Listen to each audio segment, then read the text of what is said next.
तो नमस्कार दोस्तों, आप सबका स्वागत है आपके अपने चैनल जेक टॉपर्स अड्डा में। आज को हम लोग टॉपिक जो शुरुआत करने जा रहे हैं वो है संविधान, और इनसे क्वेश्चन जो है जेपीएससी, बीपीएससी और उसके साथ साथ अन्य एग्जाम्स में भी इनसे क्वेश्चन पूछे जाते हैं, जैसे रेलवे हुआ, एसएससी हुआ, जेएसएससी हुआ। इनसे भी इन एग्ज़ाम में भी जो है यहाँ से क्वेश्चन पूछे जाते हैं। तो ज़्यादा बात न करते हुए हम लोग टॉपिक को शुरू करते हैं। आज का हम लोग का टॉपिक है संविधान। हम लोग चीज़ों को रटेंगे नहीं, चीज़ों को समझेंगे, जिससे क्या होगा कि हम लोगों को चीज़ें आसानी होगी समझने में, और हम लोग क्वेश्चन को जो है बहुत इजीली तरीके से टैकल कर पाएंगे अगर इनसे क्वेश्चन जो है आते हैं। सबसे पहले क्या होता है कि संविधान को बनाने से पूर्व जो है कैबिनेट मिशन के द्वारा एक संविधान सभा का जो है गठन किया जाता है। इनका जो गठन होता है जुलाई 1946 में जो है संविधान सभा का गठन किया गया था। किसके तहत? कैबिनेट मिशन के तहत जो है संविधान सभा का गठन किया गया था। इसके टोटल जो मेंबर्स थे उस दौरान, है ना, तो 389 मेंबर्स थे टोटल, और इनका जो चयन किया गया था वो मनोनयन के माध्यम से किया गया था। इसमें कोई इलेक्शन नहीं हुई थी, इनको मनोनीत किया गया था, और टोटल जो मेंबर चुने गए थे उस दौरान 389 मेंबर्स चुने गए थे। बस ये इम्पोर्टेंट है ना, लेकिन बाकी जो ये 389 में से जो है 293 जो मेंबर्स थे वो ब्रिटिश प्रांत के थे, और 92 जो मेंबर्स थे वो देसी रियासत के थे, और 4 जो थे वो चीफ कमिश्नरी के थे। ये सब ज़्यादा इम्पोर्टेंट नहीं है, जो इम्पोर्टेंट है मैं बीच में बताते जाऊंगा ना। तो टोटल मेंबर थे 389। अब टोटल मेंबर भी आ गए, है ना, संविधान सभा का गठन भी हो गया। अब बनाना क्या है? संविधान को बनाना है ना। तो उसके लिए क्या किया गया? पहली बार जो है संविधान की बैठक हुई, है ना, जिसको संविधान सभा का पहली बैठक के नाम से भी जाना जाता है ना। तो इनकी जो पहली बैठक हुई थी 9 दिसंबर 1946 में जो है इनका पहला बैठक हुआ था, और इसके जो अध्यक्ष चुने गए थे डॉक्टर सच्चिदानंद सिन्हा को चुना गया था। ये भी पूछा जाता है संविधान सभा के प्रथम अध्यक्ष कौन थे? तो डॉक्टर सच्चिदानंद सिन्हा जो है संविधान सभा के प्रथम अध्यक्ष थे। ये एक ऐसे अध्यक्ष थे जो कि अस्थायी रूप से इसको चुना गया था ना, एक अस्थायी अध्यक्ष के रूप में इसको चुना गया था। पहली बैठक जो हुई थी ये 9 दिसंबर 1946, और अस्थायी अध्यक्ष जो थे डॉक्टर सच्चिदानंद सिन्हा। यानी कि 9 दिसंबर के बाद जो है 2 दिन बाद फिर से सभा बुलाई जाती है, और उस दौरान जो है एक स्थायी अध्यक्ष चुना जाता है डॉक्टर राजेंद्र प्रसाद को। समझ में आ रहा है? अगर स्थायी अध्यक्ष पूछा जाता है तो डॉक्टर राजेंद्र प्रसाद होंगे, और अस्थायी अध्यक्ष पूछा जाता है तो डॉक्टर सच्चिदानंद सिन्हा होंगे। इसके बाद 13 दिसंबर को क्या होता है? एक उद्देश्य का प्रस्ताव जो है जारी किया जाता है। किसके द्वारा? पंडित जवाहरलाल नेहरू के द्वारा जो है एक उद्देश्य प्रस्ताव जारी किया जाता है ना। और उसको जो है पारित कब किया जाता है? 22 जनवरी 1947 को जो है इस प्रस्ताव को जो है पारित किया जाता है। और इसी उद्देश्य के आधार पर जो है 13 समितियां गठित की जाती है ना। 13 समितियों का जो है गठन किया जाता है। दिखाई दे रहा है कि नहीं आप लोगों को? सॉरी, दिखाई नहीं दे रहा था शायद। इसी उद्देश्य के आधार पर जो है 13 समितियों का गठन किया जाता है, और उन 13 समितियों में से कुछ प्रमुख समिति थी जिसके बारे में हम लोग बात करेंगे, जो एग्जाम के मद्देनज़र बहुत ज़्यादा इम्पोर्टेंट है ना। इन्हीं 13 समिति में से एक समिति जो थी वो सलाहकार समिति थी, और इसके अध्यक्ष जो थे BN राव थे।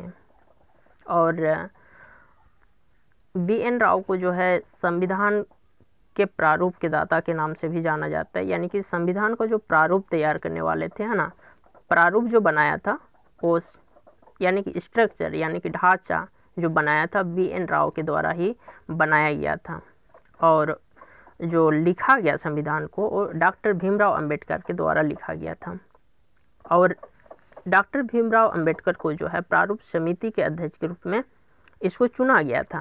वैसे संचालन समिति जो है इसकी देखरेख कौन कर रहे थे? डॉक्टर राजेंद्र प्रसाद कर रहे थे, है ना, इसीलिए इसको संचालन समिति के अध्यक्ष के रूप में इसको चुना गया था। शायद दिखाई नहीं दे रहा था आप लोगों को। और संघीय यानी कि सेंट्रल में चीज़ों की देखरेख कौन कर रहे थे? पंडित जवाहरलाल नेहरू के द्वारा जो है इसको देखा जा रहा था। तो पंडित जवाहरलाल नेहरू को जो है संघीय समिति के अध्यक्ष के रूप में जो है चयनित किया गया था। और प्रांतीय समिति का जो अध्यक्ष चुना गया था वो सरदार वल्लभ भाई पटेल के हाथों में दिया गया था, क्योंकि ये सरदार वल्लभ भाई क्या काम कर रहे थे उस समय?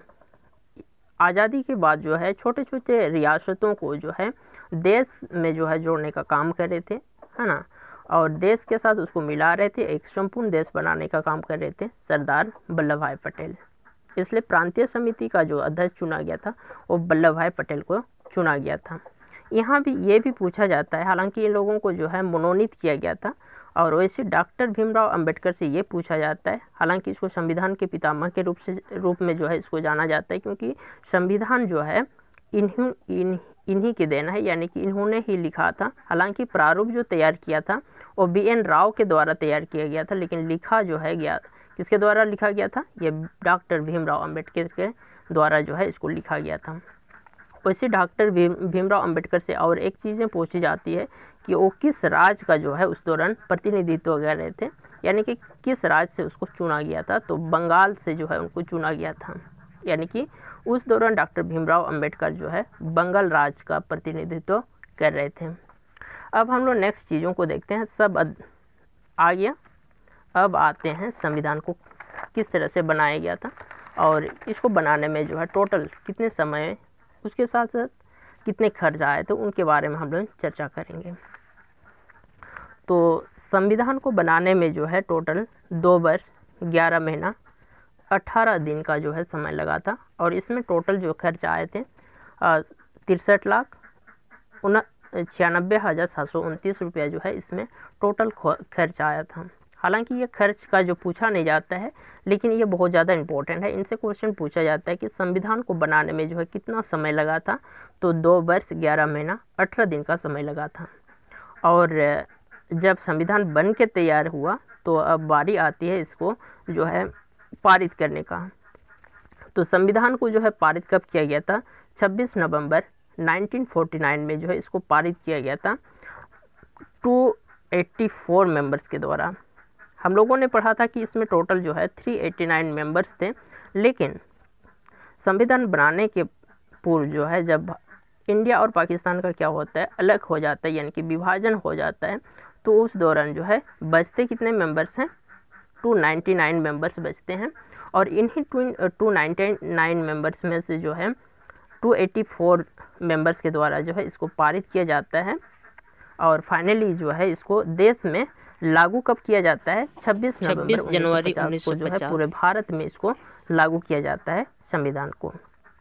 तो हम लोगों को समझना होगा ये 26 नवंबर 1949 को जो है संविधान को पारित किया गया था और 26 जनवरी 1950 को जो है इसको देश भर में लागू किया गया था। अब हम लोग देखते हैं संविधान को जब पूरे भारत में जो है लागू किया गया तो उन संविधानों में कौन कौन सी चीज़ें थी, तो हम लोग उनको देखते हैं।